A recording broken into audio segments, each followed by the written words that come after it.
Today on Wednesday Wisdom, we're going through 2 Timothy chapter 3, verses 6 through 9. Kind of some difficult reading here. I think mostly for me, because right away when I read it in that first sentence, he starts talking about vulnerable women. And I think some people just might find that offensive, that he's like talking about women as opposed to men. But I want to talk about that before we even dig in here. What he's doing, he's describing a group of people at that time that people would recognize. I would equate it to today, like people talking about millennials and their attitudes and stuff like that. Back in this day, there was these teachers that he's talking about in this paragraph that would go around from town to town, house to house, and seek out what he calls vulnerable women that were ready to listen to the distorted truths that they were selling, and they would use this stuff to get these women to trust them, and then basically have their way with them is what they were doing. They were using religion for their own advantage, and Paul is saying, hey, look out for this.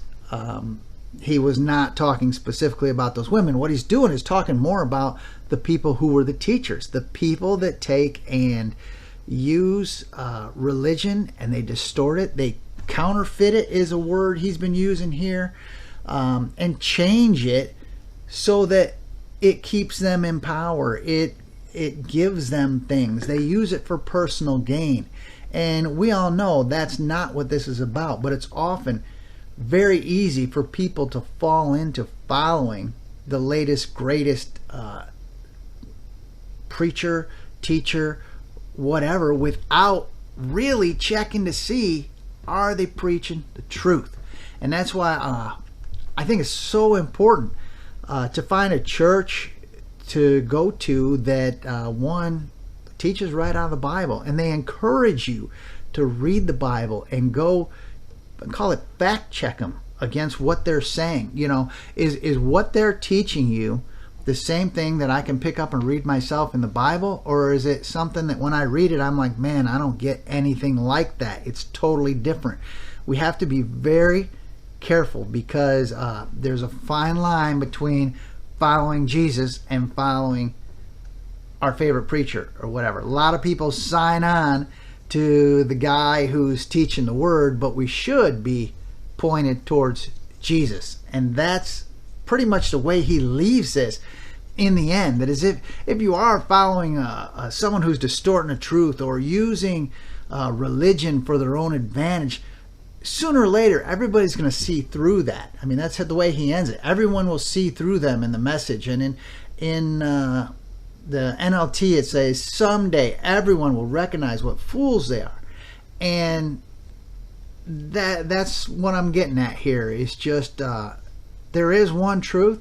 Jesus taught us. It's in the Bible. Sure, there's a bunch of different translations, but they all say the same thing. They all merge on the same truth. They basically give us different lenses to that truth.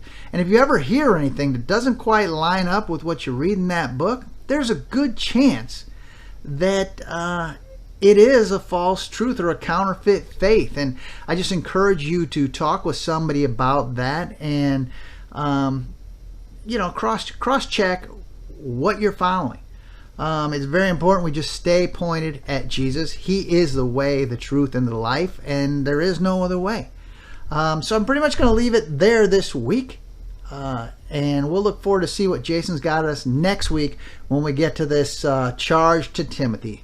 I hope you're staying in the Word and following along with us here in 2 Timothy. And by all means, if you got any questions or ideas or topics of discussion over this 2 Timothy we're talking about, we really encourage you to comment in the comments below that we might discuss it and just open up some good discussion about this. I just encourage you to have a good week, and we will see you next week.